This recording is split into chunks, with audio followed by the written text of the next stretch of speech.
Hello प्यारे बच्चों, आज हम पढ़ेंगे आपकी पोयम ओzymandias जिसको लिखा है पर्सी शैली ने।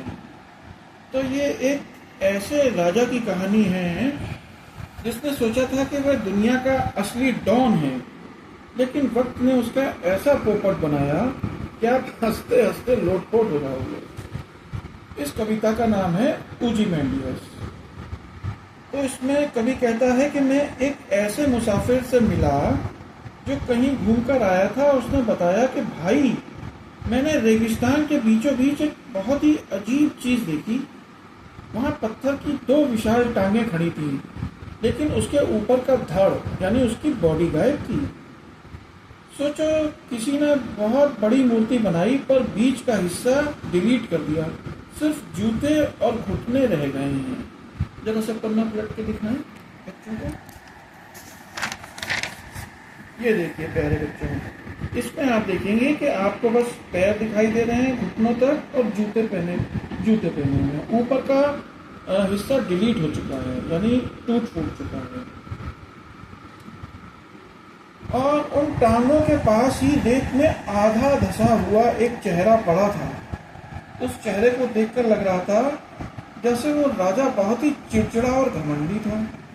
उसके चेहरे पर वैसे ही सरियल मुस्कान थी जैसे जब आपकी मम्मी आपको करेले की सब्जी खाने की बोलती है और आप मुंह बना लेते हैं। तो जिस भी कलाकार ने इसको बनाया था, मूर्तिकार ने या स्कल्पचर ने, उसने राजा के घमंड को पत्थर पर ऐसे उकेरा कि राजा तो मर गया पर उसका गुस्सा आज भी पत्थर पर दिख रहा है। यानी सोचो वो कितना महान कलाकार होगा। उसने जो राजा के वो सड़ियल भाव थे घमंड के और इस तरह के, वो उसकी मूर्ति में आज भी साफ दिखाई दे रहे थे। जो आधा टूटा हुआ चेहरा उसका पड़ा था मिट्टी में धंसा हुआ। और उन पैरों के नीचे एक पत्थर था जिसको हम कहेंगे पेडेस्टल। उस पर राजा ने बड़े टशन से लिखवाया था, मेरा नाम ओzymandias है, मैं राजाओं का राजा हूँ। ओए बड़े बड़े सूरमाओं, मेरा काम देखो और डर के मारे थर थर कांपो। लेकिन बेटा, इसमें ट्विस्ट क्या है? राजा ने सोचा था कि उसका महल और साम्राज्य हमेशा रहेगा, पर अब वो धूमिल हो चुका है, खंड खंड बर्बाद हो चुका है। न कोई राजा है, न कोई महल, न कोई प्रजा, बस टूटी हुई टांगे और रेत। सन्नाटा ऐसा कि झिंगुर भी न बोले। इस कहानी से हमें क्या सीख मिलती है? इस कहानी से हमें दो सीख मिलती है प्यारे बच्चों, कि समय बहुत बलवान है और घमंड किसी का नहीं टिका। घमंड तो रावण का भी नहीं टिका बेटा। तो ये ओzymandias क्या चीज है?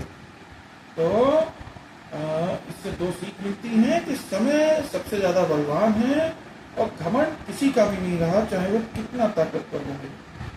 सब कुछ खत्म हो जाता है प्यारे बच्चों, सिवाय अच्छी यादों और कला के। राजा गया पर मूर्तिकार की कला आज भी है। समझ गए प्यारे बच्चों? तो ये उस घमंडी राजा की कहानी है जिसके जो चेहरे पर घमंड के, नफरत के भाव थे, वो कलाकार ने बहुत अच्छी तरह से उकेरे थे। राजा चला गया और लेकिन कलाकार की कला रह गई। समय बहुत बलवान है और घमंड किसी का भी नहीं रहता बेटा, वो कितना भी बड़ा सूरमा हो। इस पोएम से हमें ये सीख मिलती है। Thank you very much.